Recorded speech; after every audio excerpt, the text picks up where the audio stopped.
बराचसा फरक आहे हे या ठिकाणी सर्वप्रथम तुम्ही लक्षात घेणं आवश्यक आहे व अपेक्षित आहे।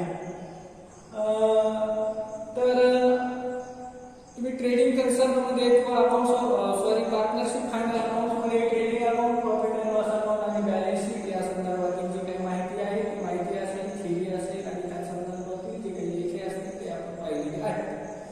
आता अकाउंट्स ऑफ प्रॉफिट कन्सर्नच्या संदर्भात या ठिकाणी दोन लेजर आणि एक स्टेटमेंट या ठिकाणी महत्त्वाचा आहे। दोन लेजर म्हणजे एक आहे रिसिप्ट्स अँड पेमेंट्स अकाउंट आणि दुसरं लेजर आहे इन्कम अँड एक्सपेंडिचर अकाउंट आणि एक स्टेटमेंट बॅलन्स शीट। आता रिसिप्ट्स अँड पेमेंट्स अकाउंट हे अकाउंट हे रिअल अकाउंट आहे हे या ठिकाणी लक्षात ठेवणं आवश्यक आहे। आणि रिअल अकाउंटचा जो रूल आहे debit what comes in and credit what goes out तो या ठिकाणी फॉलो करावा लागतो। तो रूल्स तो नियम तुम्हाला माहित असणं आवश्यक आहे। आणि इन्कम अँड एक्सपेंडिचर हे जे लेजर आहे हे लेजर नॉमिनल अकाउंट आहे आणि नॉमिनल अकाउंटचा रूल आहे debit all expenses and losses and credit all incomes and gains. तर वाटल्यास हे रूल्स आपण लिहून सुद्धा घेऊ। Receipts and payments account, receipts and payments account is a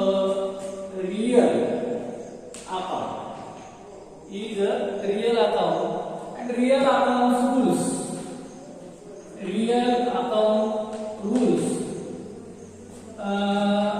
debit what comes in, debit what comes in and credit what goes out. Debit what comes in and credit what goes out हे आपण 11वीला सुद्धा शिकलेलो आहोत। 11वीच्या तुमच्याकडे notes असतील तर त्या नोट्समध्ये या विषयाची माहिती तुम्हाला अभ्यासण्यासाठी त्या ठिकाणी नोट्समध्ये आहे तुम्ही पाहू शकता। And second account number 2 income and expenditure account, income and expenditure account, income and expenditure account is a nominal account,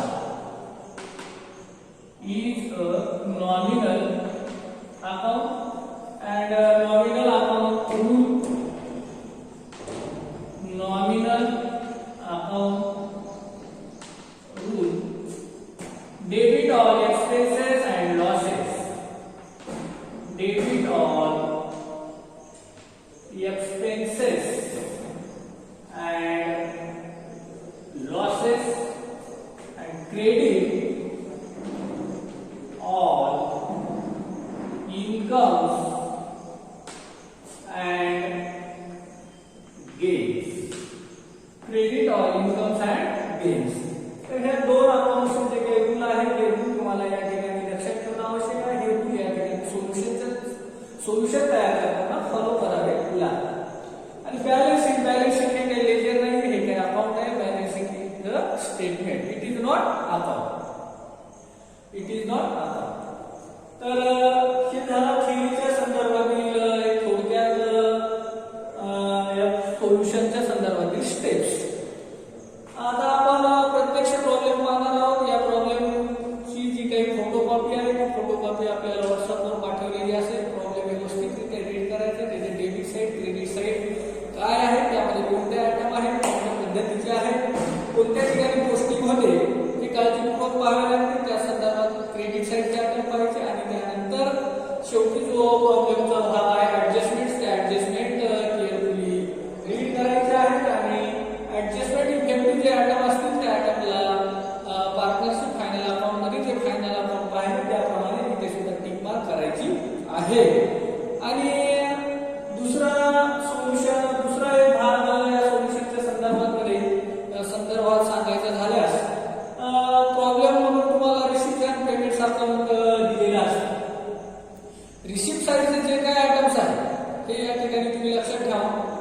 receipt साइडचे जे ऍटम आहेत, रिसिप्ट साइडचे ऍटम एक तर इन्कम अँड एक्सपेंडिचर अकाउंट जे आहे त्याच्या कुठे जातील, इन्कमला जातील.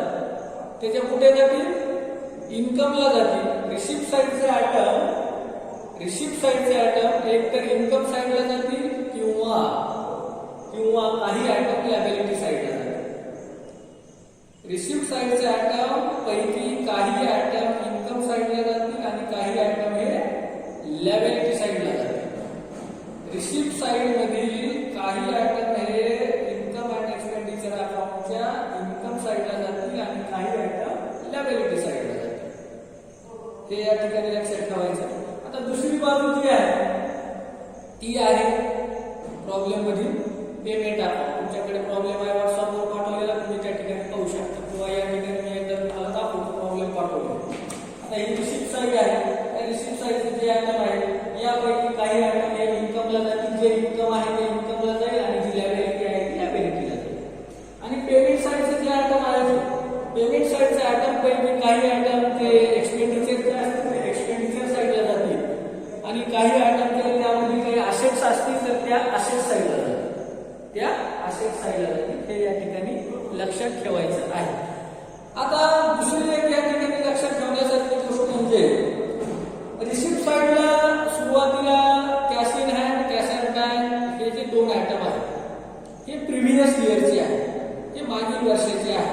हे या ठिकाणी लक्षात ठेवायचे. म्हणून रिसिप्ट साइडला जर तुमच्या प्रॉब्लेममध्ये तुम्हाला दिलेल्या प्रॉब्लेममध्ये जर cash in hand, cash and bank असे आयटम असतील तर ते आयटम हे इन्कम साइडला घ्यायचे नाही आणि इन्कम साइडला घ्यायचे नाही ते आयटम आणि इकडे असेट साइडला सुद्धा ते जे आयटम आहे ते असेट साइडला सुद्धा ते आयटम तुम्ही घ्यायचे नाही. हे या ठिकाणी लक्षात ठेवायचं आहे. आता आपण प्रत्यक्ष प्रॉब्लेम पाहणार आहोत.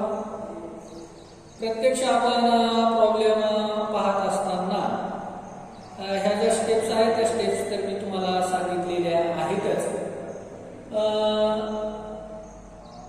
त्यानंतरही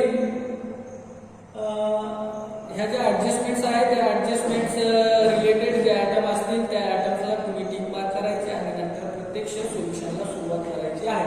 आता वन बाय वन आपण आयटम पाहूया आणि त्याची रिलेटेड अकाउंट किंवा लेजर स्टेटमेंटला पोस्टिंग करायची आहे. रिसिप्ट साइडचे item first item balance D, first item cash in hand आणि second item cash and bank. यापूर्वी सांगितल्याप्रमाणे रिसिप्ट साइडचे हे आयटम इन्कम साइडलाही येणार नाही आणि लायबिलिटी साइडला सुद्धा येणार नाही, कारण ते प्रिव्हियस इयर अकाउंट आहे, ते प्रिव्हियस इयर बॅलन्स आहे, मागील वर्षाचं बॅलन्स आहे. ते बॅलन्स करंट इयर मध्ये चालू वर्षामध्ये हे घ्यायचं नाही. नेक्स्ट आयटम आहे लॉकर रेट. लॉकर रेट आहे रिसिप्टचा आहे, इन्कम आहे म्हणून इन्कम साइडला घ्या. आता तुम्हाला या ठिकाणी माहिती आहे की इन्कम साइड क्रेडिट साइड आहे. क्रेडिट साइडचे पूर्ण आयटम हे आपण बायनं पोस्टिंग करतो आणि डेबिट साइडचे आयटम हे आपण टूनं पोस्टिंग करतो. हे आपण फर्स्ट चॅप्टर मध्ये शिकलेले आहोत. फर्स्ट आयटम आहे locker rate. Locker rate amount आहे 500. Second item entrance fees. आता एंट्रन्स फीस वर ऍडजस्टमेंट आहे, लागलीच ऍडजस्टमेंट आपण रीड करायची आहे. एंट्रन्स फीसच्या संदर्भात ऍडजस्टमेंट नंबर 4 आहे. ही 50% entrance fees are to be capitalise. 50% entrance फीसचं काय करा, कॅपिटलायझेशन करा, भांडवलीकरण करा असं म्हटलेलं आहे. पण एंट्रन्स फीसची जी काय अमाउंट आहे ती पर्टिक्युलर कॉलममध्ये किंवा इंटर कॉलममध्येच घ्यायची आहे. By entrance fees. Entrance fees amount आहे 1900. Next item to sale of old newspapers. ते सुद्धा इन्कम आहे.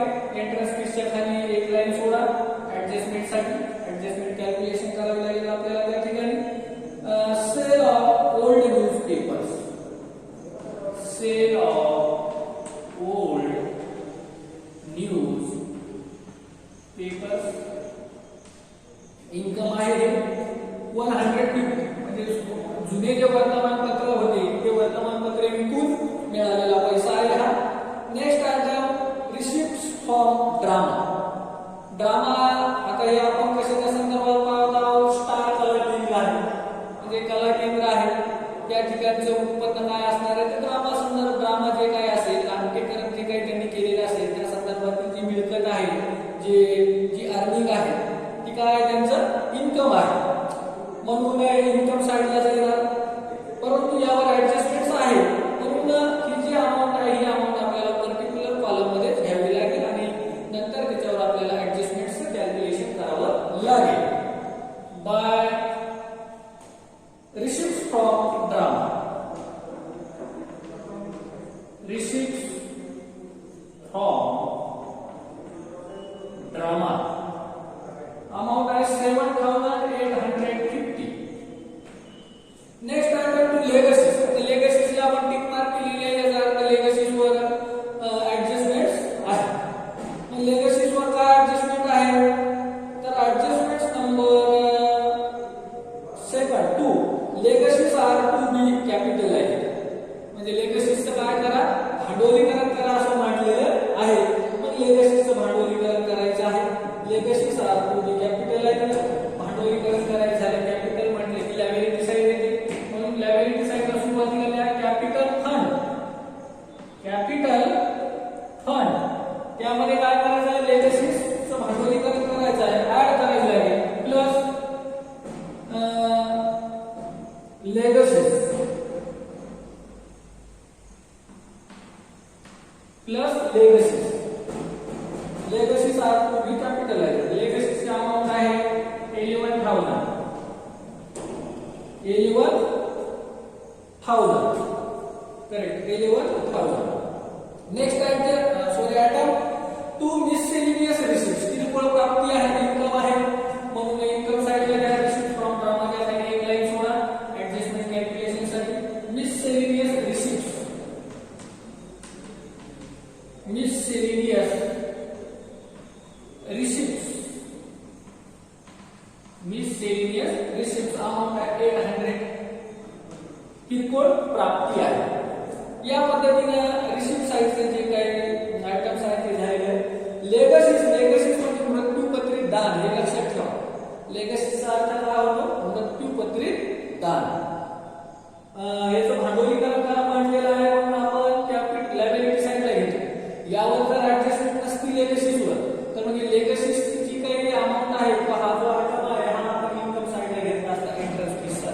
एंट्रन्स फीस म्हणजे प्रवेश शुल्क. प्रवेश शुल्क सारखा आपण इन्कम साइडला आयटम घेतला असता. परंतु त्या लेगसीजचं भांडवलीकरण करा. लेगसीज आर टू बी कॅपिटलायझेशन, कॅपिटलाइज्ड करा म्हटलेलं आहे, म्हणून आपण कॅपिटल फंडमध्ये ती अमाऊंट ऍड केलेली आहे. लेगसीज म्हणजे मृत्यूपत्रित दान, हे या ठिकाणी लक्षात ठेवा.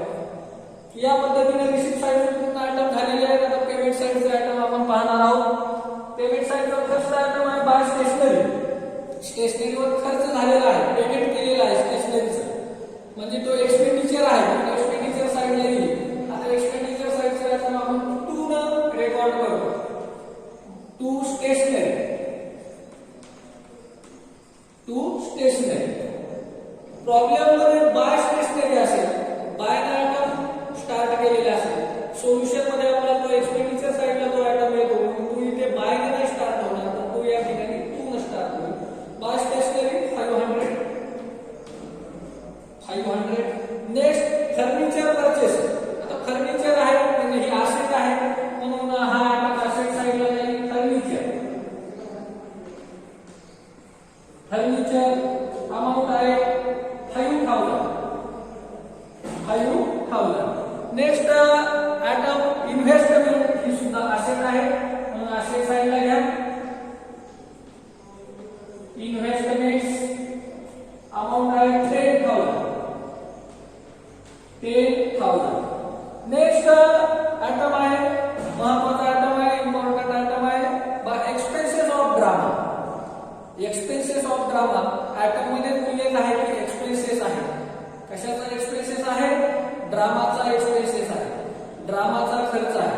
एक्सपेन्सेस आहे म्हणजे कुठे जाणार, एक्सपेंडिचर साइड.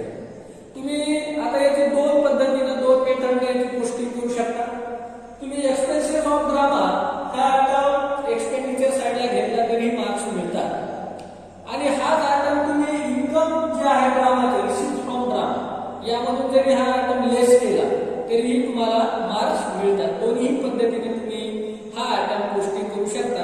आता आपल्याला रिसिप्ट फ्रॉम ड्रामाचे अमाऊंट मिळत आहे, आपण त्याच्यातून लेस करू, कारण की जी अमाऊंट मिळत आहे त्यासाठीच खर्च झालेला आहे. 7,850 रुपये आपल्याला मिळाले तर त्यासाठी खर्च आलेला आहे 3,350. याच ठिकाणी आपण लेस करणार आहोत. या ठिकाणी तुम्ही लेस करू शकता, मी वारंवार सांगत आहे, या ठिकाणी तुम्ही लेस करू शकता. या ठिकाणी जर तुम्हाला लेस करायचं नसेल तर ही 7,850 अमाऊंट तुम्ही डायरेक्ट घेऊ शकता आणि लेस करायची जी अमाऊंट आहे 3,350 ही अमाऊंट तुम्ही एक्सपेंडिचर साइडला सुद्धा घेऊ शकता. Minus expenses of drama. Expenses of drama amount आहे 3,350. 3,350. Next item postage and telegraph. हा एक्सपेंडिचर आहे, म्हणजे एक्सपेंडिचर साइडला to postage and telegram. Postage and telegram amount आहे 250. अमाउंट आहे 250. Next magazines and newspapers. वरचा खर्च आहे, हा सुद्धा एक्सपेंडिचर साइडला येईल.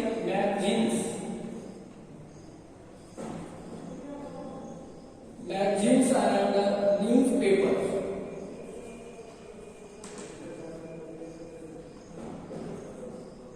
मॅगझिन्स अँड न्यूजपेपर्स हा एक्सपेंडिचर आहे. अमाउंट आहे 400. अमाउंट आहे 400. Next item salary. सॅलरीवर ऍडजस्टमेंट आहे, म्हणून सॅलरीची अमाउंट जी आहे ती पर्टिक्युलर कॉलम्स मध्ये येईल. सॅलरी हा सुद्धा एक्सपेंडिचर आहे, म्हणून एक्सपेंडिचर साइडला आयटम घ्यावा लागेल. हा सॅलरीज. सॅलरीज अमाउंट आहे 2,200. 2,200. लास्ट आयटम हा बॅलन्स शीट. हे बॅलन्स करंट इयरचा आहे. हे बॅलन्स करंट इयरचा आहे, चालू वर्षाचा आहे, म्हणून हे बॅलन्स आपल्याला सोल्युशन मध्ये घ्यावं लागतं. आता बॅलन्स आहे, बॅलन्स काय आहे? Cash in hand and cash at bank. Cash in hand, cash at bank या दोन्ही काय आहेत? करंट असेट आहे. करंट असेट असल्यामुळे याची गोष्टी कुठे होईल? असेट साइडला. मग cash in hand 300. Cash in hand 300. and last item cash at bank. Cash at bank amount of 11,000. 11,000. या पद्धतीनं रिसिप्ट्स अँड पेमेंट्स अकाउंट मधील जे आयटम्स आहेत त्या सर्व आयटम्सची पोस्टिंग झालेली आहे. आता या प्रॉब्लेमचा लास्ट पार्ट किंवा शेवटचा भाग जो आहे तो म्हणजे ऍडजस्टमेंट्स. या ठिकाणी एक लक्षात ठेवायचं आहे, आपण पार्टनरशिप फायनल अकाउंट्स मध्ये जे ऍडजस्टमेंट पाहिल्या प्रत्येक ऍडजस्टमेंटची ड्युअल एस्पेक्ट ऍडजस्टमेंट होती, म्हणजे दुहेरी परिणाम होणारी ऍडजस्टमेंट असते. पण कुठे? Partnership final account. या ठिकाणी ज्या ऍडजस्टमेंट्स आहेत accounts of not for profit concern मध्ये काही ऍडजस्टमेंटचा परिणाम दुहेरी होतो. ड्युअल एस्पेक्ट इफेक्टिव्ह ऍडजस्टमेंट सुद्धा आहेत काही, आणि काही ऍडजस्टमेंट सिंगल एस्पेक्ट होणारे आहेत. तर त्या ऍडजस्टमेंट कोणत्या ऍडजस्टमेंटचा सिंगल इफेक्ट होतो आणि कोणत्या ऍडजस्टमेंटचा डबल इफेक्ट होतो हे आपल्याला प्रॅक्टिस मधूनच या गोष्टी आपल्याला शिकाव्या लागतील. तर या संदर्भात तुम्ही याचं जे कॅल्क्युलेशन आहे ते मात्र तुम्ही काळजीपूर्वक करायचं आहे. ते प्रॅक्टिस मधून तुम्हाला त्या गोष्टी लक्षात येतील. आता फर्स्ट ऍडजस्टमेंट बघा. Capital fund on 1 April 2013 was ₹10,800. Capital fund आहे, सुरुवातीचा आहे, सिंगलच इफेक्ट होतो. कॅपिटल फंड आहे, लायबिलिटी साइडला घेऊन टाका. कॅपिटल फंड आपण ऑलरेडी लिहून ठेवलेला आहे. अमाउंट आहे 10,800. 10,800 सिंगल इफेक्ट होणारी ऍडजस्टमेंट आहे. Adjustment number 2 legacies are to be कॅपिटलाइज्ड. लेगसीजचं काय करा? कॅपिटलायझेशन करा. लेगसीज मध्ये मृत्यू डन. ऑलरेडी आपण लेगसीचे कॅपिटलायझेशन केलेलं आहे. लेगसीस हा आयटम कधीही पोस्टिंग करताना त्यावर ऍडजस्टमेंट आहे का ते पाहायचं. ऍडजस्टमेंट असेल तर लेगसीची पूर्ण रकमेने किंवा 50% रकमेने ही लायबिलिटी साईडला येते. आणि लेगसीस वर जर ऍडजस्टमेंट नसेल तर लेगसीची अमाऊंट ही इन्कम साईडला येते. हे या ठिकाणी लक्षात ठेवायचं आहे. ऑलरेडी आपण लेगसीचे कॅपिटलायझेशन केलेलं आहे. Next adjustment number 3 outstanding salary ₹300. Outstanding आहे देऊन टाका म्हणजे ऍड करा. आउटस्टँडिंग अमाऊंट आहे 300. अमाऊंट आहे 300. आउटस्टँडिंग ऍड केलेली आहे. देणं आहे म्हणजे काय लायबिलिटी आहे. लायबिलिटी साईड असेल second outstanding salary. Outstanding salary 300. आता ही जी ऍडजस्टमेंट आहे ड्युअल आस्पेक्ट ऍडजस्टमेंट आहे. दुहेरी परिणाम होणारी ऍडजस्टमेंट आहे. हे या ठिकाणी लक्षात ठेवायचं. Adjustment number 4 last adjustment 50% entrance fees are to be capitalised. Entrance fees जी आहे एंट्रन्स फीसचं काय झालं 50% कॅपिटलायझेशन करा असं सांगितलेलं आहे.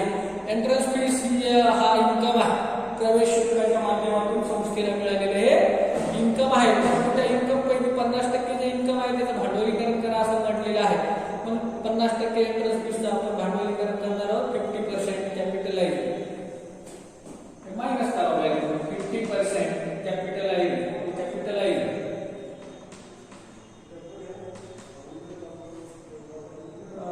50% कॅपिटलाइज्ड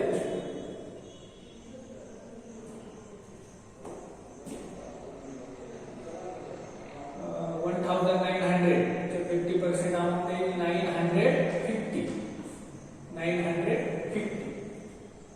आणि सेकंड इक्वेट 50% हे कॅपिटल फंड मध्ये ऍड करा plus 50% entrance fees 50% entrance fees amount आहे 950.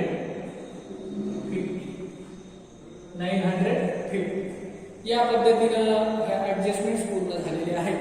आता आपल्याला income and expenditure account close करायचं आणि त्यानंतर बॅलन्स शीट ऑटोमॅटिक आपली क्लोज व्हायला पाहिजे. बॅलन्स शीटच्या दोन्ही संख्या इक्वल येणं आवश्यक आहे. Income and expenditure side close करत असताना एकतर एक्सपेंडिचर साईड टोटल जास्त येईल किंवा इन्कम साईड टोटल जास्त येईल. तर या ठिकाणी प्रॉफिट किंवा लॉस होत नसतो. तर या ठिकाणी काय होतं income over expenditure means surplus. Income over expenditure means surplus and expenditure over income means deficit. Expenditure over income means deficit. Surplus म्हणजे अधिक्य आणि डेफिसिट म्हणजे तूट. हे या ठिकाणी लक्षात ठेवायचं आहे. एक्सपेंडिचर साईड क्लिअर करून घ्या. सॅलरी मध्ये 300 ऍड करायचे आहे प्लस 0 0 3 2 2300 एक्सपेंडिचर साईड क्लिअर झालेली आहे. इन्कम साईड क्लिअर करून घ्या. 0 5 9 आणि रिसिप्ट फ्रॉम कामाची अमाऊंट क्लिअर करा. 0 5 minus 5 0 8 minus 3 5 7 minus 3 4. या ठिकाणी इन्कम साईड सुद्धा क्लिअर झालेली आहे. आता आपल्याला कोणती साईड जास्त आहे ते पाहायची आहे. तर या ठिकाणी इन्कम साईड जास्त आहे याचा अर्थ ही जी नॉन ट्रेडिंग कन्सर्न आहे तिला सरप्लस मध्ये आहे. म्हणून अगोदर इन्कम साईडची टोटल करायची आहे. 0 5 plus 5 10 10 ला 0 कॅरी ला 1 plus 5 6 6 plus 9 9 15 15 plus 16 16 plus 5 21 21 plus 8 29 29 ला 9 कॅरी ला 2 2 2 2 sorry 2 plus 4 6 6,900 transfer to expenditure side 6,900 expenditure side से जहाँ हमने लेस करना चाहे 0 0 0 0 0 5 5 2 5 5 plus 5 10 carry 1 1 plus 5 6 6 plus 2 8 8 plus 4 12 12 plus 3 15 15 15 plus 15 plus 4 19 19 plus 9 carry 1 1 1 plus 2 3 3 plus 3 6 3 plus 3 6